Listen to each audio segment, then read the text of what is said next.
اللہ نے عروج و زوال کے جتنے قصے ہمیں سنائے ہیں، جو بڑی بڑی قومیں تباہ ہوئیں، وہ غربت کی وجہ سے نہیں ہوئی، ٹیکنالوجی کی کمی کی وجہ سے نہیں ہوئی، اپنی اخلاقی پستی کی وجہ سے تباہ ہوئی۔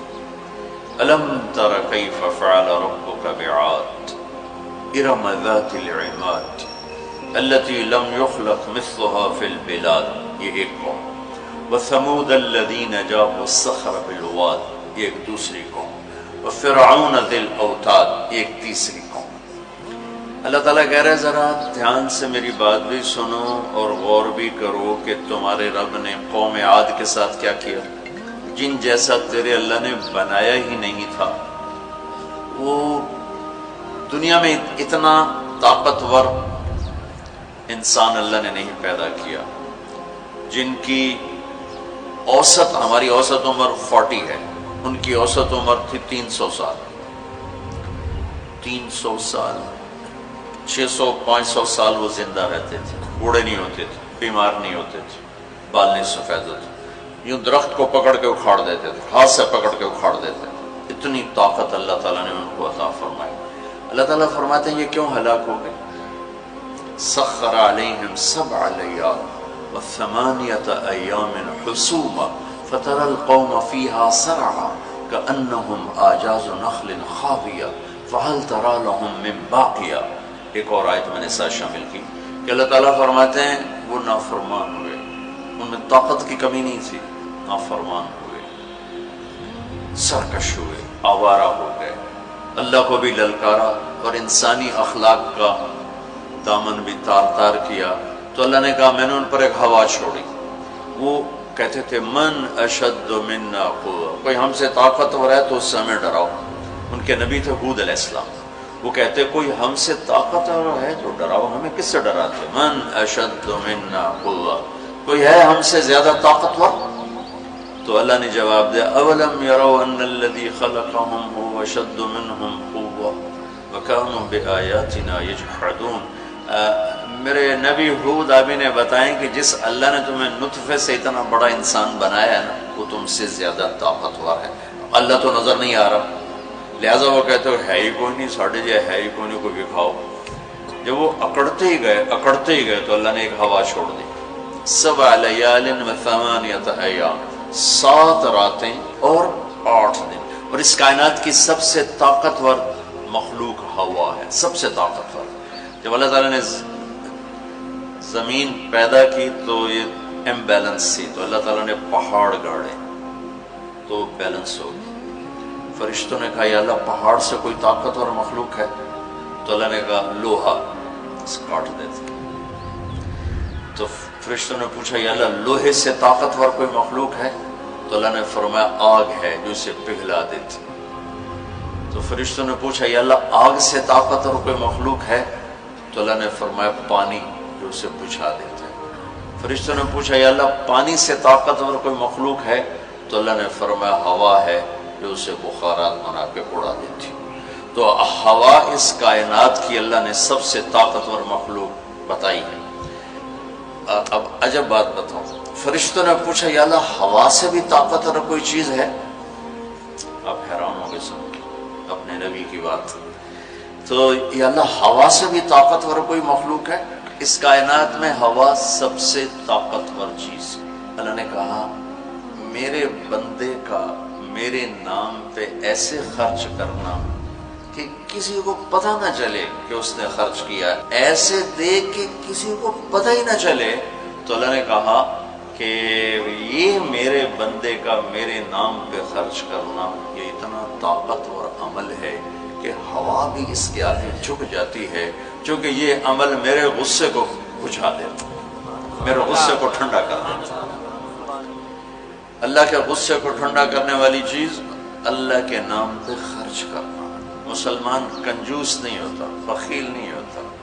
تم لوگ کمال سمجھتے دوسرے کی جیب سے کھانا، کیونکہ ہم اس دور سے گزرے، دوسرے کی جیب سے کھانا، اور اللہ تعالیٰ کمال دیکھتا ہے کہ اپنی جیب سے کھلا، خود بھوکا رہ کے اوروں کو کھلا۔ ایک دفعہ شیطان ملا کسی عابد کو، تو اس نے کہا آج جو پوچھو گے نا سچ بتاؤں. شیطان کہ اچھا ایک بتا دے، تیرے یار کتنے، تیرے دوست کتنے؟ کہنے لگا 3. کون؟ کہ ایک جو غصے والا، غصہ تو سب میں ہے، جس کو غصے پہ کنٹرول نہ ہو، پھٹ جاتا ہو پھٹ جاتا ہو پھٹ جاتا ہو. غصہ سب کو آتا، کھوتے نو غصہ آ جاتا انسان تو انسان. غصہ آنا نیچرل ہے، نہ آئے تو پریشانی کی بات ہے.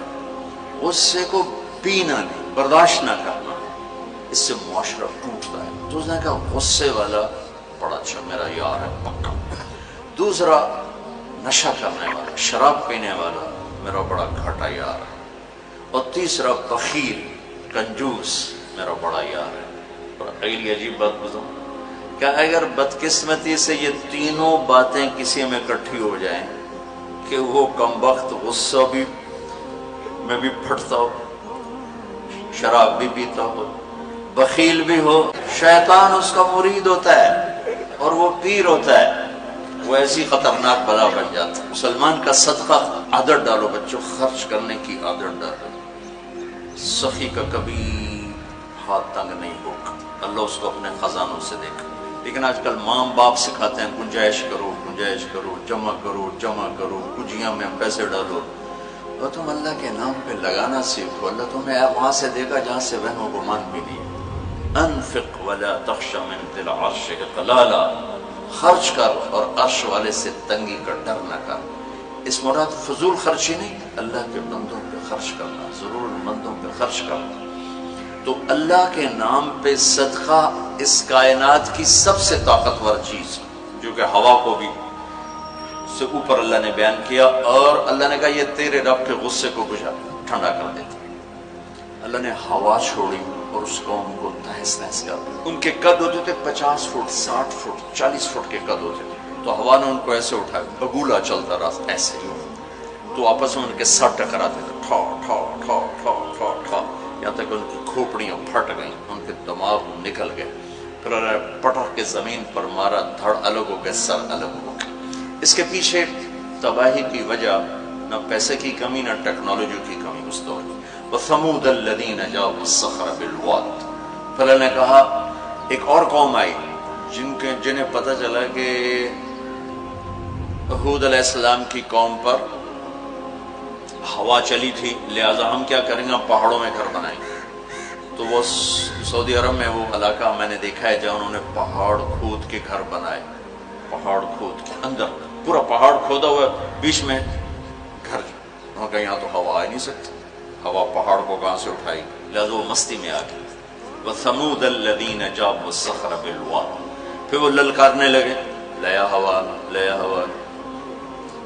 تو اب وہ اللہ کو عاجز سمجھا.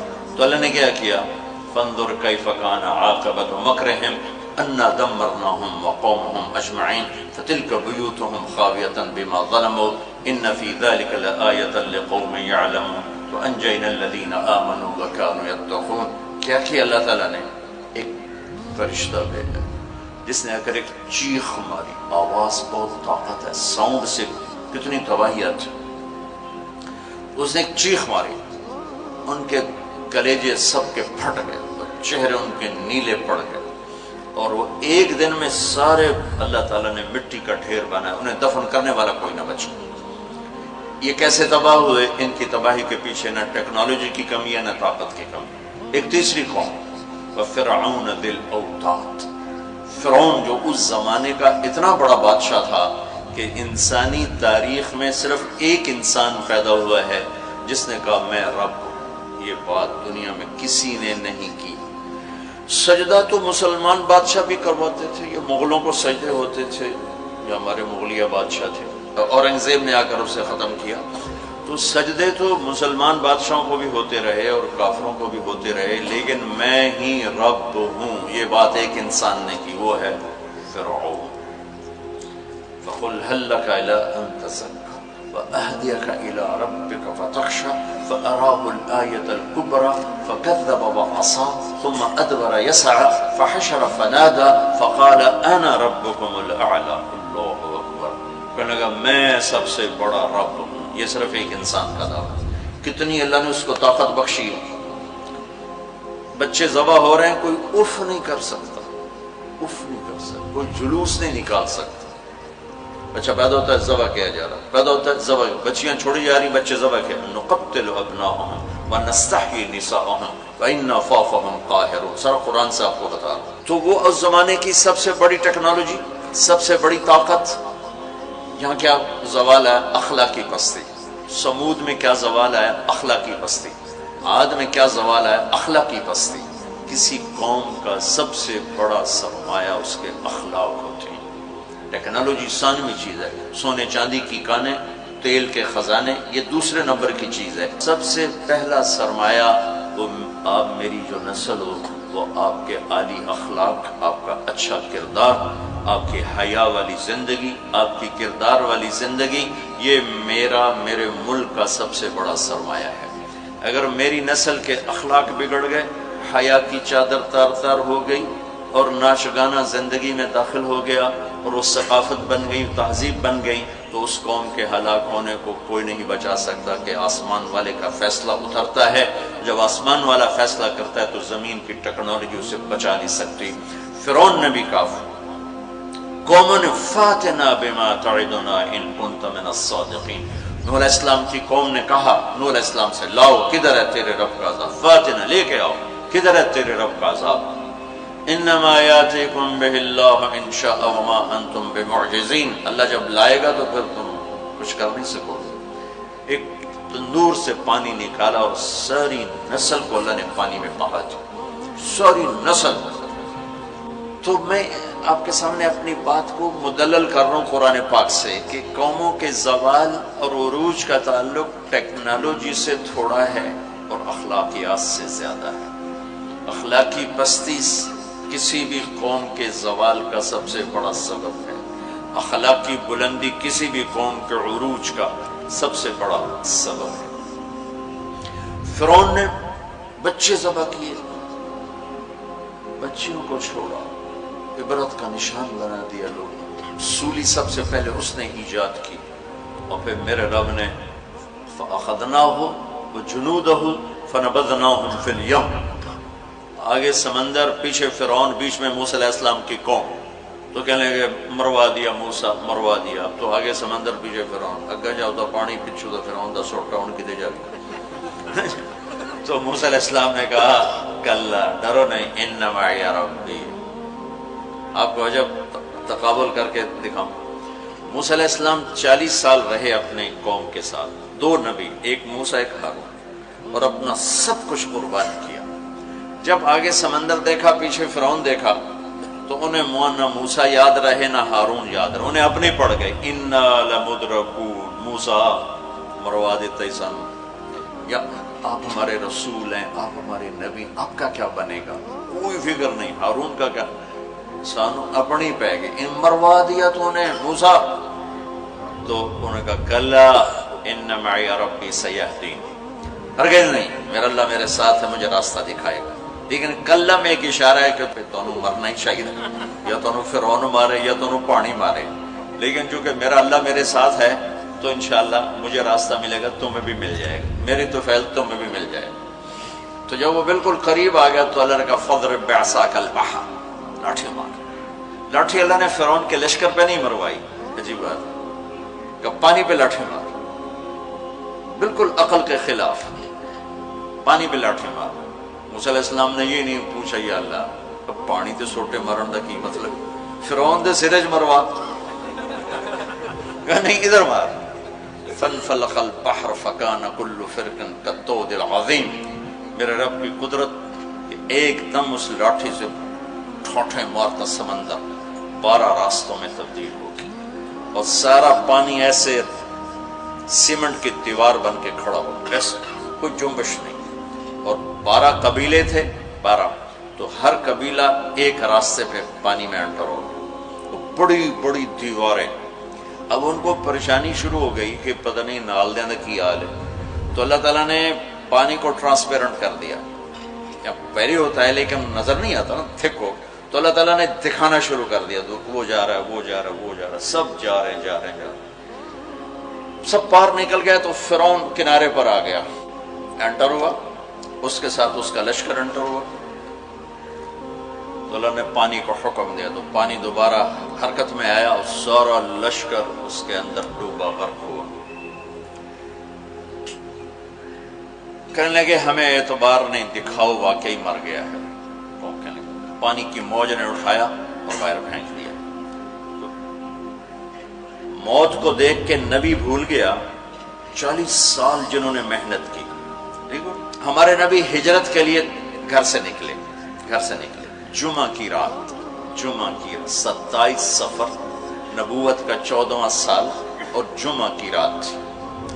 تو ابو بکر رضی اللہ تعالیٰ عنہ نے عرض کی یا رسول اللہ میں نے ایک غار ڈھونڈا ہوا ہے، وہاں چل کے چھپتے ہیں، پھر جب ہماری طلب کوئی مدھم ہو جائے گی پھر ہم نکلیں گے۔ چلو اب کبھی آگے چلیں کبھی پیچھے، کبھی ہمارے نبی کے آگے ہوں کبھی پیچھے ہوں، کبھی آگے ہوں کبھی پیچھے۔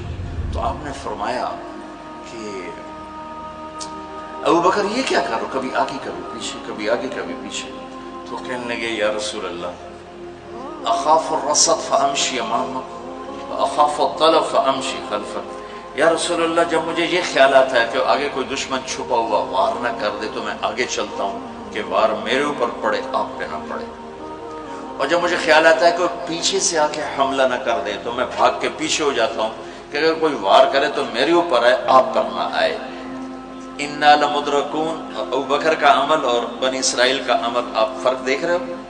اگلے دن اچھا ہمارے نبی پنجوں پہ چل رہے تھے، پنجوں پہ، پورا پاؤں نہیں کہ اس زمانے میں کھوجی، جب تک کچی سڑکیں تھی یہ علم تھا، خود ہمارے گاؤں میں کھوجی تھے، کچی سڑکوں پہ پاؤں کے نشان پر چلتے چلتے سینکڑوں میل چلے جاتے تھے۔ ہمارے دادا کے اونٹ چوری ہوئے ڈیرہ غازی خان، چوری ہونا کوئی بڑی بات نہیں تھی، بیزتی سمجھی جاتی تھی اس زمانے میں، فلانے سردار دی چوری ہو گئی، تو وہ کھوجی کو لے کر چلے میاں چنو کے پاس ہمارا گاؤں ہے، وہاں سے چلتے چلتے ڈیرہ غازی خان سے چوٹی پہنچے، پاؤں کا نشان دیکھتے دیکھتے، اور وہاں سے اپنے اونٹ لے کر واپس آئے۔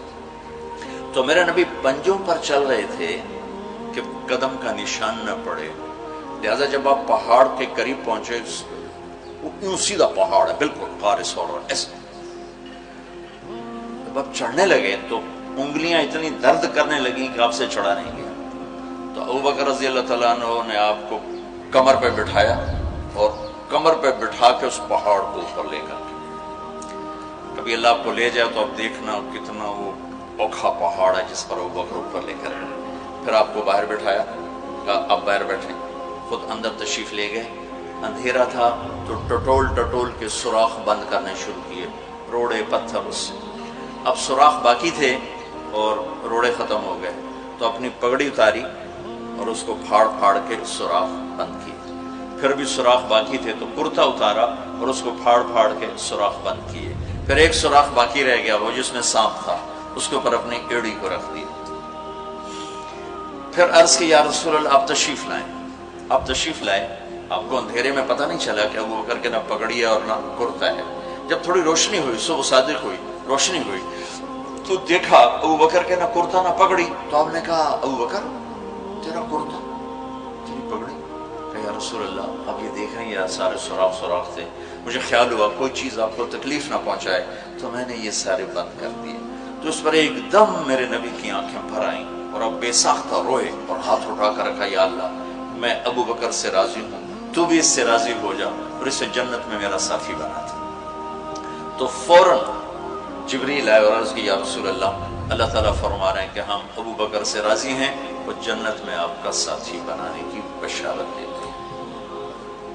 بنو اسرائیل کہہ رہے ہیں مروا دیا، اور ابو بکر کیا کر رہے ہیں میں آپ کو تقابل کر کے بتا۔ پھر اگلے دن قریش کا کھوجی صرف انگلیوں کو پہچانتا غار ثور کی طرف چل پڑا۔ جب وہ چلے تو میرے رب کا غیبی نظام حرکت میں آیا۔ اللہ نے ایک بیل اگائی، وہ کافی کھلی جگہ ہے، بیل اگائی، بیل، اس کے شاخوں کے اندر اللہ نے مکڑیوں کو حکم دیا، انہوں نے جالا بنا دیا، ایک کبوتری نے آ کے انڈے دے دیے۔ کھوجی ٹھیک دروازے پہ لے کے آ گیا، کا پاؤں کا نشان یہاں تک۔ تو اب ابو بکر کے دل پہ کیا گزر رہی تھی وہ قرآن بتاتا ہے، بنو اسرائیل کے دل پہ کیا گزری قرآن نے کہا انہیں اپنی پڑ گئی، اپنے نبی کی بھول گئی۔ لیکن جب یہاں دشمن سر پہ پہنچا ہے تو ابو بکر کے دل پر کیا گزری اس کو قرآن بتاتا ہے، اذ یقول لصاحبہ لا تحزن ان اللہ معنا، جب ہمارے نبی نے اپنے ساتھی ابو بکر سے کہا غم نہ کر اللہ ہمارے ساتھ ہے، غم نہ کر اللہ ہمارے ساتھ ہے۔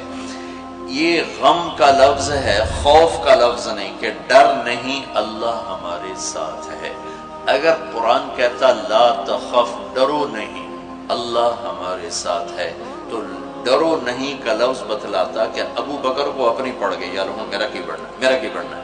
قرآن کہتا ہے غم نہ کر، ابو بکر کو اپنی ذات بھول گئی، اپنے نبی کا غم لگ گیا کہ یا اللہ میرے نبی کا کیا بنے گا، یا اللہ میرے نبی کا کیا بنے گا۔ تو اللہ تعالیٰ نے فرمایا اس ابو بکر کے سینے کو سامنے رکھ کر کہ اپنے حبیب کی زبان سے کہلوایا غم نہ کر اللہ ہمارے ساتھ ہے، اللہ ہمارے ساتھ ہے۔ پھر دونوں امتوں کا فرق بتانے لگا ہوں۔ بنو اسرائیل نے سمندر پار کیا، فرعون کو غرق ہوتے دیکھا، اور ایک نبی آگے ایک پیچھے، دو رسولوں کے درمیان جا رہے ہیں، اور آگے ایک بستی میں دیکھا فمروا علی قوم یعکفون علی اصنام لهم، وہ ایک بتوں کی پوجا کر رہے تھے۔ اتنے ماٹھے تھے عقل کے بنو اسرائیل کہ پتھر کی پوجا ہو رہی، 40 سال نبی کی صحبت ہے، بڑے بڑے معجزے دیکھے، اور ابھی پانی پاؤں پہ لگا ہوا ہے، سمندر کو پھٹتے دیکھا، فرعون کو ڈوبتے دیکھا۔ موسیٰ علیہ السلام سے کہنے لگے اجعل لنا الہا کما لہم آلیہ، موسیٰ علیہ السلام جی ہماری ایک درخواست۔ کہنے لگے کیا ایو جے ہے خدا سانو ہی لے دے، ایسے میں انہوں متھر ٹیکی۔ اتنی چھوٹی عقل کے تھے کہ ایک لے دے ہمیں، ان کو توڑے جا بے عقل میں دنیا جو ایک ہی کوئی، انکم قوم تجہلون۔ ہمارے نبی دنیا سے تشریف لے گئے، فوت ہوئے 12 ربیع الاول 7 جون 633 عیسوی 11 ہجری پیر کا، یہ تقریباً یہی ٹائم ہے، اس سے تھوڑا سا آگے، زور سے پہلے۔ اب دنیا سے تشریف لے گئے، انتقال فرما گئے۔ صحابہ پہ عجیب و غریب کیفیت طاری ہوگی۔ عمر رضی اللہ عنہ نے تلوار نکال لی، جو کہے گا اللہ کا نبی فوت ہو گیا قتل کر دوں گا، وہ فوت نہیں ہوئے، اللہ کے پاس گئے، واپس آئیں گے۔ ابوبکر صدیق کو پتہ چلا، وہ عوالی ایک محلہ ہے، وہاں گئے ہوئے تھے اپنی بیگم کے پاس، وہاں سے دوڑتے ہوئے آئے، تھوڑے سے چھلانگ لگائی، گھر میں داخل ہوئے، اپنی بیٹی کے حضرت عائشہ کے گھر میں آپ کا انتقال ہوا، آپ کے چہرے سے کپڑا ہٹایا، ماتھا چوما، آنسو گرے، اور کہا طبت حیا و میتا، میرے محبوب آپ دونوں حالتوں میں پاک پاکیزہ خوشبودار ہیں، دنیا سے جانے کے بعد بھی اور دنیا میں رہتے ہوئے بھی۔ پھر تشریف لائے تو عمر کی آواز گرجدار، کوئی نہ کہے میرے نبی فوت ہو گئے۔ ممبر پر آ کر کھڑے ہوئے کہا عمر بیٹھ جاؤ۔ عمر کہنے لگے میں نہیں بیٹھتا۔ تو کہنے لگے ایھا الناس من کان یعبد محمدا فإن محمدا قد مات، جو لوگ محمد کی پوجا کرتے تھے تو سنو آج ان کو اللہ نے اٹھا لیا ہے۔ ومن کان یعبد اللہ فإن اللہ حی لا یموت، اور جو اللہ کی پوجا کرنے والے ہیں وہ سن لیں کہ اللہ موت سے پاک، زندہ، قائم دائم، حی قیوم موجود ہے۔ اور پھر آپ نے یہ آیت پڑھی انک میت وانہم میتون، میرے حبیب آپ نے بھی موت کا ذائقہ چکھنا ہے، وہ سب نے موت کا پیالہ پینا ہے۔ اور یہ آیت پڑھی وما محمد الا رسول قد خلت من قبلہ الرسل افإن مات او قتل انقلبتم علی اعقابکم، میرے نبی بھی تو رسول ہیں جیسے اور رسول ہیں، ان کو بھی تو موت نے آنا ہے، تو تم میرا راستہ چھوڑ دو گے، میرا دین چھوڑ دو گے۔ تو عمر رضی اللہ تعالیٰ عنہ فرماتے ہیں میری ٹانگوں سے جان نکل گئی، چونکہ مجھے پتہ چل گیا کہ آپ فوت ہو گئے ہیں، تو میں یوں نیچے گرا، سیدھا ایسے اسٹریٹ نیچے گرا کہ مجھے یوں لگا جیسے یہ قرآن آج اترا ہے، جیسے یہ قرآن آج اترا ہے۔ تو ابوبکر صدیق رضی اللہ تعالیٰ عنہ صحابہ کا ایمان اور بنو اسرائیل کا ایمان اب تقابل، دو نبیوں کی موجودگی میں اتنے بڑے معجزے دیکھ کر ایک پتھر کا بت دے ہم بھی اس کو سجدہ کریں، اور یہاں میرے نبی دنیا سے جا چکے ہیں اور ابو بکر صدیق اعلان کرتے ہیں کہ اللہ زندہ ہے، موت سے پاک ہے، اور میرے نبی کو اللہ نے بلا لیا جیسے ہر نبی کو بلایا، میرے نبی کو بھی بلا لیا ہے۔ پہلی امتوں کو 2 نمازیں، ہمیں 5۔ پہلی امتوں کی مسجد کوئی نہیں، ہماری مسجد۔ پہلی امتوں کی اذان کوئی نہیں، ہمیں اذان دی۔ اور اذان اتنا بڑا عمل بنا دیا میرے نبی نے کہ آپ نے فرمایا کہ اذان دینے والا قیامت کے دن سب سے اونچے مقام پر کھڑا ہوگا۔ حضرت علی فرمایا کرتے تھے کاش میں اللہ کے نبی سے حسن حسین کے لیے مسجد نبوی کی اذان مانگ لیتا، یہ حضرت علی فرمایا کرتے تھے۔ اور جنگ قادسیہ میں مؤذن زخمی ہو گیا تو اذان دینے کے شوق میں سردار آپس میں الجھ گئے، ایک کہتا میں دوں گا، ایک کہتا میں دوں گا، پھر قرہ اندازی ہوئی جس کا نام نکلا اس نے اذان دی۔ حضرت عمر فرمایا کرتے تھے اگر میں امیر المومنین نہ ہوتا، اگر میں خلیفہ وقت نہ ہوتا تو میں مسجد نبوی کا مؤذن بننا پسند کرتا۔ کسی کو اذان نہیں ملی، ہمیں اذان۔ پہلا مؤذن بلال بنا، پہلے مؤذن اللہ نے بلال کو یہ عزت عطا فرمائی۔ دنیا میں یہ ہے اور آخرت میں یہ ہے کہ میرے نبی نے فرمایا کہ جب جنت میں جانے کا وقت آئے گا تو جنت کی میرے لیے سواری لائی جائے گی، میں اس سواری پہ بیٹھوں گا تو اس کی جو وہ رسی ہوگی وہ ایسے نیچے گر جائے گی، نیچے گرے گی۔ اس رسی کے یعنی اس کی جو لگام ہوتی ہے وہ نیچے گرنے کا مطلب ہے یہ ایسے نیچے گر گئی۔ اب نیچے گرنے کا مطلب ہے کہ اس کی ڈرائیونگ میرے نبی نے نہیں کرنی، کوئی آنے والا ہے، کوئی ڈرائیور آنے والا ہے جو رسی پکڑ کے چلے گا، کوئی کوچوان آنے والا ہے جو اس کو پکڑ کے چلے گا۔ رسی کا گرنا ایک انڈیکیشن ہے کہ کوئی نصیب والا اب آئے گا۔ جب آپ کی سواری کھڑی ہوگی، رسی نیچے ہے، تو اب سب کی گردنیں ایسے ہوں گی، کون، سب قیاس کرتے کون کون کون۔ اللہ کی طرف سے اعلان ہوگا بلال کو بلایا، بلال بلال۔ تو بلال آپ کی سواری کی لگام پکڑیں گے اور آپ نے فرمایا کہ سب سے پہلے میں جنت میں جاؤں گا وہ بلال میرے ساتھ ہوگا، میری سواری کی لگام پکڑ ہو جائے گا۔ تو ہمیں اذان ملی، کسی امت کو اذان نہیں ملی۔ ہمیں 5 نمازیں ملی، کسی امت کو نمازیں 2 نمازیں، ایک فجر کی 2 رکعت، عصر کی 2 رکعت۔ باجماعت نہیں، ان کو اپنی کتاب یاد نہیں، ہمیں قرآن یاد ہے۔ میرے مدرسے میں ایک بچہ اب ماشاءاللہ امریکہ میں وہ پڑھا رہا ہے، اس نے 30 دن میں قرآن یاد کیا۔